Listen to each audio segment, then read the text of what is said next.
আসসালামু আলাইকুম। শুরু করছি আমৃত্যু ভালোবাসি তোকে উপন্যাসের ৬৬তম পর্ব। লিখেছেন সালমা চৌধুরী। আমি আপনাদের সাথে আছি ফারহিনা। মেঘখানিক চুপ থেকে সন্ধিয়ান কণ্ঠে বলে উঠল, মালা আপুর সাথে কত রাত আনলিমিটেড কথা বলেছেন বলতে পারবেন? মালা আপুর মতো আর কত মিনিট জীবন নষ্ট করেছেন? আবির গম্ভীর কণ্ঠে বলল, রাতভর আনলিমিটেড কথা, তাও আবার মালার সাথে? আল্লাহ কোথায় আছো? আমায় উঠিয়ে নাও। এই অবিশ্বাসের দুনিয়ায় আমি আর থাকতে চাই না। ঢং করতেছেন কেন?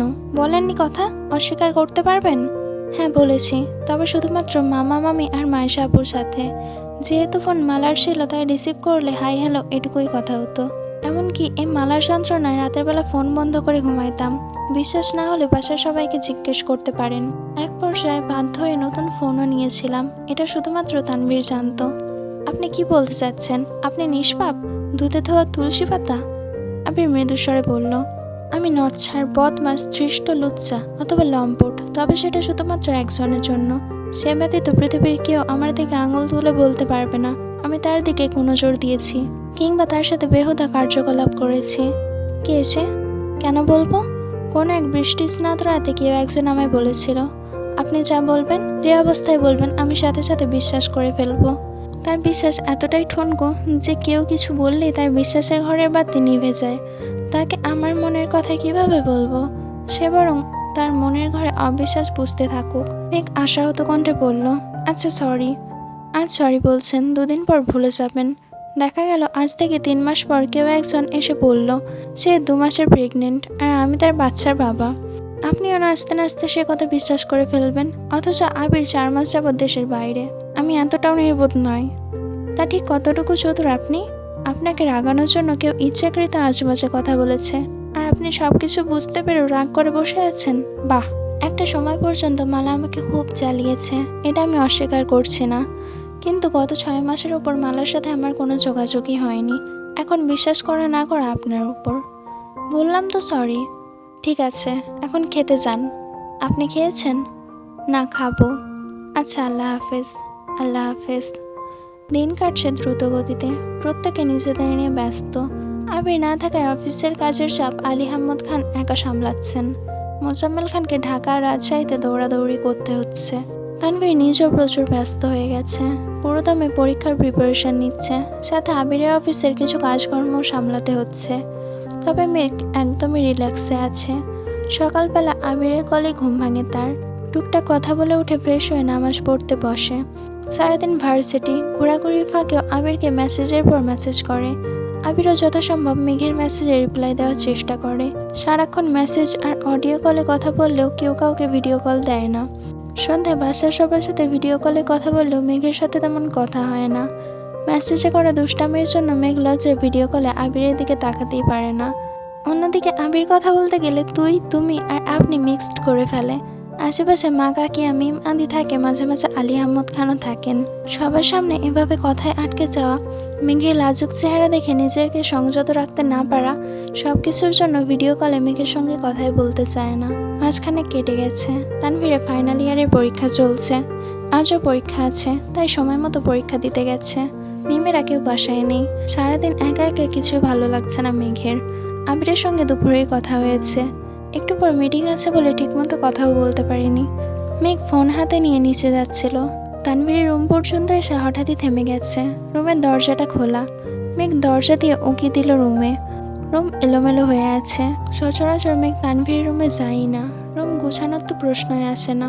রুমের বেহাল অবস্থা থেকে নিজের ইচ্ছে হলো রুমটা গুছিয়ে দেওয়ার। টেবিল আর বিছানায় বই খাতায় ছড়াছড়ি। গতকালে ধোয়া শার্টগুলো এমনিই পড়ে আছে।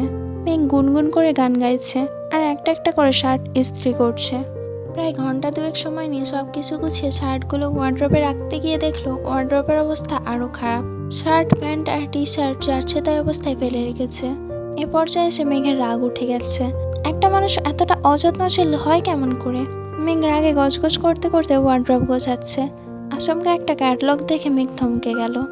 মেঘেদের ড্রেসের ক্যাটলগ হাতে নিয়ে ভালোভাবে দেখতে ২ চোখ প্রসারিত হয়ে গেছে। মেঘ সঙ্গে সঙ্গে নিজের ফোন বের করে ছবিটা খুঁজতে লাগলো, কিন্তু এত এত ছবির ভিড়ে কাঙ্ক্ষিত ছবির খুঁজে পেল না। তাই ক্যাটালগটা একপাশে রেখে দ্রুত জামাকাপড় গোছাতে শুরু করলো। কোনো রকমে সব গুছিয়ে ক্যাটালগ আর ফোন নিয়ে নিজের রুমে ছুটলো। ফ্রেশ হয়ে 15 মিনিটের মধ্যে রেডি হয়ে বাসা থেকে বেরিয়ে গেছে। হালিমা খান ঘুমাচ্ছিলেন, তাই মালিয়া খানকে আপাতত বলে বেরিয়েছে। রিক্সা নিয়ে সরাসরি বন্যাদের বাসায় আসছে। বন্যাদের বাসায়ও তেমন কেউ নেই। আপু আর আঙ্কেল অফিসে, বন্যার ভাইও খেলতে বেরিয়েছে। অনেকক্ষণ দরজায় ডাকার পর বন্যার আম্মু এসে দরজা খুলে দিয়েছে। মিক সালাম দিয়ে ভালো মন্দ জিজ্ঞেস করে বন্যার রুমের দিকে ছুটলো। বন্যা বেঘরে ঘুমাচ্ছে। পরপর দুবার ডাকতেই বন্যার ঘুম ভেঙে গেছে। মিককে দেখে বন্যা এক লাফে শোয়া থেকে উঠে বসেছে। কথা নেই বার্তা নেই হুট করে বাসায় চলে আসছে। এটা যেন অবিশ্বাস্য ঘটনা। বন্যা থতমত খেয়ে জিজ্ঞেস করলো, তুই হঠাৎ আমাদের বাসায়? তোকে দেখতে মন চাচ্ছিল তাই আসছি। সকালেই না দেখা হলো, তাতে কি হয়েছে? আসতে পারি না? এখন কি চলে যাব? এই না না, আমি এমনি বললাম, কল দিয়ে জানালিও না, হুট করে চলে আসছিস তার জন্য। তোর ভাই জানে? না, ভাইয়া পরীক্ষা দিতে গেছে। আচ্ছা শোন, তোর ঈদের ড্রেসটা একটু বের করতো, যেটা গিফট পাইছিলি। কেন? দেখবো একটু। ওই ড্রেস দেখতে বাসায় আসছিস? বললে ছবি পাঠিয়ে দিতাম। তুই বড্ড বেশি কথা বলিস, চুপচাপ ড্রেস বের করে দে। বন্যা উঠে গিয়ে ওয়ার্ড্রপ থেকে ড্রেস বের করে মেঘের হাতে দিয়ে ওয়াশরুমে চলে গেছে। মেঘ প্যাকেট থেকে ড্রেসটা বের করতে করতে বন্যা এসে শান্ত কণ্ঠে শুধালো, কি হয়েছে বলবি? মেঘ কপট রাগী স্বরে বলল, আমার জন্য সিমাইয়ের বরফি নিয়ে আয়। আছে কিনা কে জানে, না থাকলে বানিয়ে নিয়ে আসবি, এখন যা। মেঘের এমন আচরণের মানে বুঝল না বন্যা, তবুও মেঘের কথা মতো বরফি আনতে নিচে চলে গেল। গতকাল বিকেলে আপু আর বন্যা মিলে সিমাইয়ের বরফি বানিয়েছিল। সকালে সেখান থেকে কয়েকটা মেঘের জন্য নিয়েছিল, কিন্তু মিষ্টি আর মিনহাজ দেখে ফেলায় মেঘের ভাগ থেকে ওদেরকেও ভাগ দিতে হয়েছিল। এদিকে মেঘ ড্রেসটা বিছানার উপর ছড়িয়ে রেখে ব্যাগ থেকে সে ক্যাটালগটা বের করে ভালোভাবে পরখ করতে লাগলো। ক্যাটালগ আর ড্রেসের কালার ব্যতীত বিন্দুমাত্র পার্থক্য নেই। মেঘের ঠোঁট জোড়ে মুচকি হাসি, দীর্ঘ নিঃশ্বাস ছেড়ে স্পষ্ট স্বরে বলে উঠল, ও আচ্ছা, বড়লোক বাপের ছেলেটা তবে আমার একমাত্র ভাই তানভীর খান ছিল। আমার চোখ ফাঁকি দিয়ে আমার বেস্ট ফ্রেন্ডকে গিফট পাঠানো, তারাও দেখাচ্ছি। মেঘ ক্যাটালগ ব্যাগে রেখে ড্রেসটা ভাঁজ করেছে আর একা একাই বিড়বিড় করছে। এর মধ্যে বন্যা বরফি আর পিঠা নিয়ে আসছে। বন্যাকে দেখে মেঘ চুপ হয়ে গেছে। বন্যা ড্রেস ওয়ার্ড্রপে রাখতে রাখতে বলল, তোর কি হয়েছে আজ? উত্তর না দিয়ে মেঘ প্রশ্ন করলো, এই ড্রেসের মালিকের সন্ধান পেয়েছিলি? না, সন্ধান পেলে তোকে অবশ্যই জানাতাম। মেঘ খাচ্ছে আর আনমনে হাবিজাবি ভাবছে। বন্যা একা একাই কথা বলছে, কিন্তু সেসব কথা মেঘের মস্তিষ্কে ঢুকছেই না। বন্যার আম্মু ডাকছে শুনে বন্যা আবারও নিচে গেছে। মেঘের মস্তিষ্কে দ্বিধাদ্বন্দ্বের আনাগোনা চলছে। এই ড্রেস তানভীর পাঠিয়েছে, এটা 100% শিওর। বন্যার প্রতি কেয়ার দেখে মেঘের আগে সন্দেহ হয়েছিল, তবে আজ মোটামুটি নিশ্চিত হয়ে গেছে। কিন্তু বন্যার মনে কি চলছে তা এখনো বোঝা যাচ্ছে না। এর মধ্যে আবির কল দিয়েছে। মেঘ কল রিসিভ করেই উত্তেজিত কণ্ঠে বলল, আসসালামু আলাইকুম। ওয়ালাইকুম আসসালাম। কি ব্যাপার, কোথায় আপনি? বন্যাদের বাসায় আসছি। কেন? গুরুত্বপূর্ণ কাজ ছিল। কি কাজ বলা যাবে? আপনি জানেন? এতটুকু বলতে বন্যা রুমে আসছে। মেঘ কথাটা গিলে স্বাভাবিক কণ্ঠে বলল, আপনার মিটিং শেষ? কি বলতে চাইছিলেন? কিছু না, এখন রাখছি, পরে কথা বলবো। মেঘ কল কাটতে বন্যা চাপা স্বরে বলল, আজ একটা আপনি নেই বলে গিয়ে ফোন দিয়ে খোঁজও নেয় না। আমাদের বাসায় আসছিলে 20 মিনিটও হয়নি, এর মধ্যেই ফোন দিয়ে ফেলেছে। এত প্রেম! মেঘ মেঘি স্বরে বলল, আমি তোর মতো অনুভূতি চাপিয়ে রাখতে পারি না। তুই কাউকে পছন্দ করলে বল, আপনি ব্যবস্থা না হয় আমি করে দেব। আমার পছন্দের কেউ নেই, এমনি মজা করলাম তোর সাথে। সত্যি কেউ নেই? বন্যা সন্দেহের দৃষ্টিতে তাকিয়ে রাগী স্বরে বলল, থাকলে কি তোকে বলতাম না? কি জানি, নাও বলতে পারিস। তোর আজ কি হয়েছে বলবি আমাকে? তারা তারা কথা বলছিস কেন? কিচ্ছু হয়নি। বন্যার মেঘের আরো কিছুক্ষণ আলাপসারিতা চলল।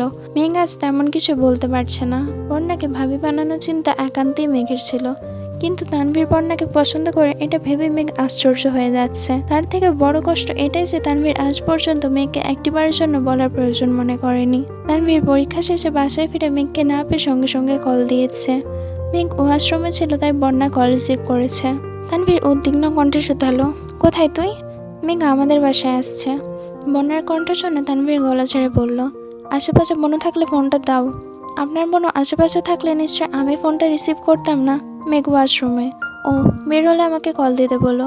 বন্যা পরীক্ষার কথা জিজ্ঞেস করতে যাবে তার মধ্যে কল কেটে দিয়েছে। মেঘ আসতে বন্যা জানিয়েছে। মেঘ কল দিতে গিয়ে খেয়াল করলো ফোনে ব্যালেন্স শেষ। ততক্ষণে বন্যা নাস্তার প্লেটগুলো নিয়ে নিচে চলে গেছে। বন্যার ফোনে লক মেঘের জানাই আছে। মেঘ স্বাভাবিকভাবে বন্যার ফোন হাতে নিয়ে লক খুলে তানভীরের নাম্বারে লিখতে শুরু করলো। 5-6 ডিজিট লিখতে ভিলেন নামে সেভ করা তানভীরের নাম্বার ভেসে উঠেছে। মেঘ ভাবলেশীন চোখে চেয়ে আছে। হাসবে নাকি রাগ করবে সেটা বুঝতে পারছে না।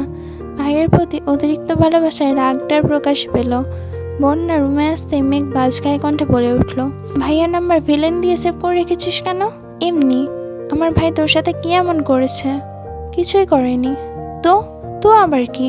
মন চাইছে তাই এই নামে সেভ করেছি। মেঘ আনমনে কিছু ভেবে শক্ত কণ্ঠে শুধালো, আমার ভাইকে কি তোর সহ্য হয় না? ভাইয়ের আচরণে বিরক্ত? ভাইয়া কি তোর সাথে আজেবাজে ব্যবহার করেছে? মেঘের প্রশ্নের পিঠে প্রশ্ন করাতে বন্যা কুঞ্চিত ভ্রুযুগল আরো বেশি কুঞ্চিত হলো। কিয়ৎক্ষণ চুপ থেকে বন্যা সুগভীর কণ্ঠে বলল, তোর ভাইকে সহ্য না হবার মতো কোনো কারণই নেই। আর না উনি আমার সাথে বাজে ব্যবহার করেছেন। সেদিন একটা মুভি দেখছিলাম, নায়ককে ভিলেন বলে ডাকে। নায়কটা তোর ভাইয়ের মতো দেখতে, তার জন্য এই নামে সেভ করছিলাম। ফোন দিয়ে ডিলিট করে দিচ্ছি। মেঘের ঠোঁট জোড়ে বিশ্বজয়ের হাসি ফুটল। চক্ষু পল্লব ঝাপটে হাস্যজল মুখে অবিশ্বাস্য কণ্ঠে বলে উঠল, নো প্রবলেম বেবি। ভালোবাসা দিয়েছে যখন পাল্টাতে হবে না। আমার ভাই ভিলেন রূপী নায়ক হলে আমার কোনো আপত্তি নেই। বন্যা চাপা স্বরে বলল, আমি এত কিছু ভেবে দিইনি, মাথায় আসছে এমনিই দিয়েছি। ভালোবাসা আবার কোথা থেকে আসলো? মেঘ নির্বিকার ভঙ্গিতে শুধালো, তুই আমার ভাইকে ভালোবাসিস না? আচমকা মেঘের এমন প্রশ্নে বন্যা কেঁপে উঠল। পূর্ণ মনোযোগ মেঘের অভিমুখে তাকালো, কিন্তু উত্তর দিতে পারছে না। শরীর জুড়ে অজানা শিহরণ, মস্তিষ্কের প্রতিটা নিউরনে তোলপাড় চলছে। দাঁতে দাঁত পিষে নিজেকে নিয়ন্ত্রণ করার চেষ্টা করছে। আগে হলে মুখের উপর বলে দিত, না ভালোবাসি না। আর চাইলেও এই দুটো শব্দ বলতে পারছে না। মনে হচ্ছে কেউ মুখ চেপে ধরে আছে। বুকের ভেতর পিনপিন ব্যথা হচ্ছে। মেঘ স্থির দৃষ্টিতে তাকিয়ে চোখের পাতা পিটপিট করছে। ঠোঁটে মৃদু হাসি লেগে আছে। বন্যা কাচুমাচু করে বলে উঠল, আমি ওনাকে নিয়ে এমন কিছুই ভাবি না। মেঘ ঠোঁট চেপে হাসি থামিয়ে কিছুটা গম্ভীর কণ্ঠে বলল, তাহলে কাকে নিয়ে ভাবো শোনা? গলির মোড়ের মুখলেস মিয়াকে নিয়ে? মুখলেস মিয়া আবার কে? মনে নেই সেদিন যে বললো বেটাই তোমাকে ভালোবাসে, বিয়ে করতে চায়? হোয়াট? কি? কিসের কি? হোয়াট অর্থ কি? বন্যা মুখ ফুলিয়ে শ্বাস ছেড়ে বলল, ফাজলামো করছিস? তুইও তো আমার ভাইয়ের জীবন নিয়ে ফাজলামো করছিস। মানে? কিছু না, ভাইকে কল দিচ্ছি, চুপ কর। বন্যার ফোন থেকে কল দেওয়ায় তানভীর রিসিভ করে ধীর কণ্ঠে বলল, বলো। ভাই আমি মেঘ। হ্যাঁ বল। তোমার কি মন খারাপ? পরীক্ষা ভালো হয়নি? হয়েছে মোটামুটি। তুই যে আম্মুকে না বলে চলে গেলি, আম্মু টেনশন করছিল। বড় আম্মুকে বলে আসছি। বড় আম্মু বলেনি? বড় আম্মু বাসায় ছিল না, আম্মু কল দিয়েছে, তুই নাকি রিসিভ করিসনি। আমি ভাবছিলাম আম্মু বকা দিতে কল দিয়েছে, তাই রিসিভ করিনি। বাসায় কখন আসবি? মেঘ বন্যার দিকে তাকে মুচকি হেসে বলল, তুমি এসে নিয়ে যাও। আমি 4 ঘন্টা পরীক্ষা দিয়ে বাসায় আসছি কিছুক্ষণ হলো, এখনই বের হওয়ার মতো এনার্জি নেই। তুই রিক্সা করে চলে আয়। আমি না হয় চলে আসবো, কিন্তু একজন যে কত কষ্ট করে তোমার জন্য রান্না করেছে, তুমি আসলে খাওয়াবে বলে। বন্যা তড়িৎ বেগে মেঘের মুখ চেপে ধরেছে। তানভীর ভ্রুকুচকে প্রশ্ন করলো, কে? মেঘ বন্যার হাত ছড়িয়ে আস্তে করে বলল, বন্যা। ও, তাকে রান্না করতে বারণ কর, আর তুই তাড়াতাড়ি বাসায় আয়। আমি কিছু বলতে পারবো না। বন্যা এত কষ্ট করে রান্না করেছে আর তুমি এমন আচরণ করছো? তুমি এসে আমাকে নিয়ে যাবে এটাই ফাইনাল, আর না হয় আমি এখানেই থাকবো। বাই। বন্যা অগ্নিদৃষ্টিতে তাকিয়ে বলল, আমি তোর ভাইয়ের জন্য রান্না করেছি? না, কিন্তু এখন করবি। আমি পারবো না। আমার একমাত্র ভাই আসতেছে। যত্নের কোনো ত্রুটি থাকলে তোর আব্বু আম্মু আর বড় আব্বুকে ইচ্ছে মতো বিচার দিব। সাথে আমার স্পেশাল নাটক ফ্রি। এমন ভাবে বলছিস যেন আমিও না স্পেশাল কেউ, আর ওনার যত্ন নিতে আমি বাধ্য। মেঘ ব্যাগ নিয়ে বের হতে হতে বলল, হয়ে যা স্পেশাল কেউ, কে বারণ করেছে? মেঘ ড্রয়িং রুমে বসে বন্যার আম্মুর সঙ্গে গল্প করছে, আর বারবার বন্যাকে ডেকে বলছে, ভাইয়ার কিন্তু ডিম বেশি দেওয়া নুডলস পছন্দ, মশলা চা করিস, এটাও ভাইয়ার পছন্দ, বাকি তোর মর্জি। বন্যা হাতের কাছে যা যা পেয়েছে তাই রেডি করেছে। অনেকক্ষণ পর তানভীর আসছে। কলিং বেল বাজতে মেঘ ড্রয়িং রুম থেকে ডেকে উঠল, বন্যা দেখ তো কে আসছে। বন্যার মা বলল, আমি দেখছি। না না আন্টি, আপনি বসুন, বন্যা যাচ্ছে। অন্য সময় হলে মেঘ নিজে দরজা খুলতে ছুটত, কারণ বন্যাদের বাসায় সবার সঙ্গে মেঘের সম্পর্ক খুব ভালো। বাসায় আসলে বন্যার থেকেও বেশি বাকিদের সাথে আড্ডা দেয় মেঘ। বন্যা আর তানভীরকে পরীক্ষা করতে আজ মেঘ ইচ্ছে করে তানভীরকে বাসায় ডেকেছে। দরজা খুলে বন্যা মুগ্ধ চোখে তাকিয়ে আছে। তানভীর ভ্রু নাচাতে বন্যার রীতিমতো বিষম খেয়ে উঠল। তানভীর নেভি ব্লু রঙের শার্ট, কালো প্যান্ট পরে ফর্মাল গেট আপ নিয়ে আসছে। বন্যা কাঁচতে কাঁচতে সালাম দিতে ভুলে গেছে।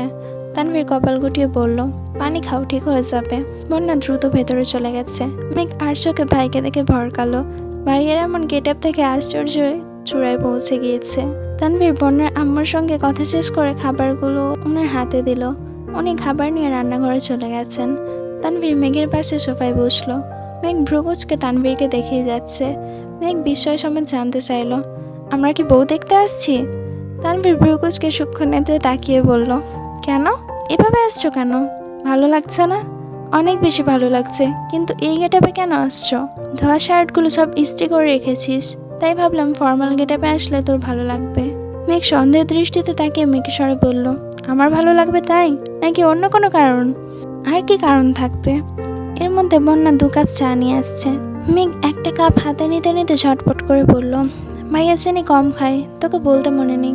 বন্যা মৃদু হেসে বলল, চিনি কমই দিয়েছি। মেঘ এবার দ্বিতীয় দফায় আশ্চর্য হলো, কি হচ্ছে এসব? মেঘ নিজেই নিজের কপাল চাপড়ে মনে মনে বলল, ছি, এত বেকুব মানুষও হয়। আমির ভাই ঠিকই বলে, আমি আসলেই নির্বোধ। আমি তাদের মেলানোর জন্য ঝড় তুফানের সঙ্গে যুদ্ধ করছি, এদিকে তারা অলরেডি মনে মনে দুজনে দুজনের প্রেমে হাবুডুবু খাচ্ছে। বাহ, অসাধারণ। তানভীর চা খাচ্ছে। বন্যা রান্নাঘরের দরজা থেকে নিপুণ দৃষ্টিতে তানভীরকে দেখছে। ফর্মাল ড্রেসে সব ছেলেদের অন্যরকম সুন্দর লাগে। বন্যা না চাইতেও বারবার তানভীরের প্রতি দৃষ্টি আটকাচ্ছে। বুকের ভেতর হৃৎপিণ্ডটা প্রচন্ড বেগে উঠানামা করছে। কানের লতি গরম হয়ে গেছে। মেঘ চা শেষ করে কাপ রাখতে গিয়ে বন্যার দিকে নজর পড়ল। মেঘ মনে মনে বিড়বিড় করলো, আর একবার বলি শুধু আমার ভাইকে ভালোবাসিস না? এমন মায়ের দিব কাঁদতে কাঁদতে বলবি, আই লাভ তানভীর। তানভীর তাকাতে বন্যার সঙ্গে চোখাচোখি হলো। বন্যা থতমতকে চোখ নামিয়ে নিয়েছে। তানভীর আর চোখে চেয়ে আছে। বন্যার ঠোঁটের কোণে মৃদু হাসি ফুটলো। মেঘ সারাবেলা বন্যার তানভীরের কর্মকাণ্ড দেখলো, আর একা একাই বিড়বিড় করলো। খাওয়া দাওয়া শেষে আন্টির থেকে বিদায় নিয়ে মেঘ আর তানভীর বেরিয়ে পড়েছে। বন্যাও পেছন পেছন যাচ্ছে। তানভীর কিছুটা সামনে গিয়ে হঠাৎ থমকে দাঁড়ালো। পিছন ফিরে সরাসরি বন্যার দিকে নির্দৃষ্টিতে তাকিয়ে প্রশ্ন করলো, তখন আমার দিকে এভাবে তাকিয়েছিলে কেন? কই, তাকায়নি তো। বন্যার গলায় স্বর কাঁপছে। চোখ মুখ দেখে বোঝা যাচ্ছে যে সে মিথ্যে বলছে। বন্যা চোখ নামিয়ে নিয়েছে। তানভীর জানতে চাইলো, আমি কি দেখতে এতই খারাপ? তাকাতেও ইচ্ছে হয় না? গমগমে পুরুষালী স্বর কানে বাজতে বন্যা উৎকণ্ঠিত কণ্ঠে বলল, কে বলেছে আপনি দেখতে খারাপ? মাশাআল্লাহ, অনেক সুন্দর লাগছে আপনাকে, কারণ নজর না লাগে। কথাটা বলে বন্যা নিজের মুখ চেপে ধরেছে। বাতাসে উঠতে থাকা বন্যার চুলগুলো চোখে মুখে ঢেকে দিচ্ছে। তানভীরের হৃদয়ে অদ্ভুত অনুভূতি কাজ করছে। বন্যার চোখ বন্ধ। মুখ থেকে চুল সরাতে তানভীর হাত বাড়ালো। পিছন থেকে মেঘের ডাকে তানভীরের ঘুর কাটলো। তানভীর হাত নামিয়ে আস্তে করে বলল, নিজের হাতে চা করে খাওয়ানোর জন্য অনেক ধন্যবাদ, আসছি। মেঘের সামনে আসতে মেঘ ভ্রু নাচিয়ে শুধালো, বাসায় যাওয়ার ইচ্ছে নেই? চল। অন্য সময় হলে তানভীর 2টা কথা শোনাতো বা একটু রাগ হলেও দেখাতো। আজ কোনো রিয়াকশন নেই দেখে মেঘ হা হয়ে তাকিয়ে আছে। গাড়িতে বসেও এক দৃষ্টিতে তানভীরকে পরখ করছে। তানভীর মুচকি মুচকি হাসছে আর আস্তে আস্তে করে গাড়ি চালাচ্ছে। মেঘ রাগে ফোঁস করতে করতে মনে মনে বলল, তোমার মিটিমিটি হাসি বের করছি, ওয়েট। গলির মোড় পর্যন্ত আসতে একটা সিঙ্গারার দোকান দেখিয়ে মেঘ উত্তেজিত কণ্ঠে বলল, ভাইয়া, ওই ছেলেটাকে দেখছো? তানভীর 1 সেকেন্ডের জন্য তাকিয়েছে দিয়ে আস্তে করে বলল, কে? বন্যার বয়ফ্রেন্ড। কথাটা কর্ণকুহরে প্রবেশ মাত্রই তানভীর অকস্মাৎ গাড়ির ব্রেক কষলো। আচমকা ব্রেক কষায় আর একটুর জন্য মাথায় বাড়ি খেতে নিচ্ছিল। তানভীরের পূর্ণ মনোযোগ দোকানে। আগে 1 সেকেন্ডের জন্য তাকানো তো ঠিক মতো খেয়াল করেনি। দোকানে অল্প বয়স্ক কোনো ছেলেই নেই। 2 জন দোকানদার আছে, যার মধ্যে একজনের বয়স 60+ আর একজনের বয়স 35+ হবে। তানভীর ভ্রু কুঁচকে শক্ত কণ্ঠে বলল, কোনটা? লাল শার্ট পরনে। তানভীর আবারও দোকানের দিকে তাকালো। 60+ বয়সের লোকের পরনে লালের মতো একটা শার্ট। হয়তো ওনার ছেলে বা নাতির শার্ট হবে। তানভীর ভারী কণ্ঠে বলল, উনি ছেলে আর বন্যার বয়ফ্রেন্ড? অবশ্যই, তুমি বিশ্বাস করো না? চলো, আমাকে দেখলেই সালি সালি ডাকবে দেখো, এমনকি সিঙ্গারার দামও নিবে না। কেন? বারে, বন্যাকে ওনার ভালো লাগে, বিয়ে করতে চায়। আমি বন্যার বেস্ট ফ্রেন্ড শুনে আমাকে ফ্রিতে সিঙ্গারা খাইয়েছে। ওনার নাম মুখলেস মিয়া, বয়স 67। ওনার 2 বউ আর 6 ছেলে মেয়ে। তানভীর মেঘের দিকে আশ্চর্য নয়নে তাকিয়ে শুধালো, এত কিছু তুই কিভাবে জানিস? জানি বেস্টও আমার, আমি জানবো না তো কে জানবে? এখন চলো বিয়ের ঘটকালিটা করে আসি। ভাইয়া যদি এসব কর্মকাণ্ডের কথা জানতে পারে তাহলে তোর খবরই আছে। রাস্তায় রাস্তায় ঘুরে তুই মুখলেস মিয়ার বিয়ের ঘটকালি করিস। মেঘ কাঁদো কাঁদো মুখ করে বলল, আমার বেস্টুর বিয়ে হোক তুমি চাও না? তাই বলে উনি? ওনার চোখে বন্যার প্রতি ভালোবাসা দেখেছি আমি। তানভীর গাড়ি স্টার্ট দিতে দিতে বিড়বিড় করলো, বন্যার প্রতি কারোর চোখে ভালোবাসা উতলে পড়লে সেই চোখই কানা করে ফেলবো। মেঘ বলে উঠলো, বিড়বিড় করে কি বললা? কিছু না, বন্যার বিয়েতে আমি কিন্তু লেহেঙ্গা পরবো, আর লেহেঙ্গাটা তুমি কিনে দিবা। তানভীর গল ফুলিয়ে শ্বাস ছেড়ে তপ্ত স্বরে বলল, মুখটা বন্ধ রাখ, নয়তো রাস্তায় ফেলে চলে যাব। মেঘ ঠোঁট বেঁকিয়ে হাসছে আর মনে মনে বলছে, লাগছে একদম কলিজায় লাগছে।